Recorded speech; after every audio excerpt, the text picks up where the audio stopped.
Faccio ego Marcus Paulo Condam Filius Nicolae Paolo de Confinio Sancti Ioannis Crisostomi. Eccola la preziosa pergamena datata 1320, è un atto notarile che fa riferimento al saldo di un prestito contratto da un certo Pietro da Canal nei confronti della famiglia di Marco Polo, ed il Marco Polo citato pare essere proprio l'esploratore veneziano tra i più celebri viaggiatori di tutti i tempi.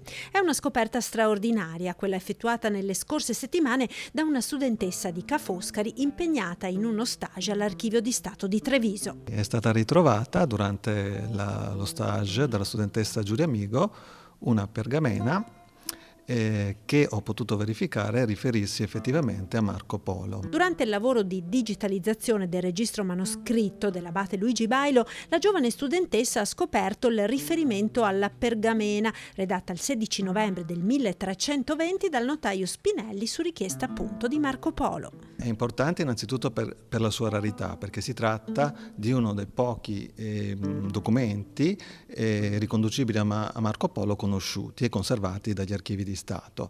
E poi perché si tratta di una quietanza, ovvero della quietanza che Marco Polo fa a certo Pietro da Canal, residente a Candia, ovvero nell'isola di Creta, per un prestito da questi ricevuto. Un documento che potrebbe quindi gettare nuova luce sulla vita e la figura del famoso viaggiatore veneziano, scoperto grazie all'intuizione di una studentessa e al prezioso lavoro di inventario effettuato tra fine 800 e primi 900 dall'abate Luigi Bailo e contenuto nel fondo diplomatico. In questo momento l'Archivio di Stato sta appunto facendo un'attività di ricognizione e riordino del fondo diplomatico e di trascrizione digitale dell'inventario Bailo per poter mettere a disposizione di tutti gli studiosi questo preziosissimo strumento di ricerca che consentirà certamente di fare altre interessanti e piacevoli scoperte.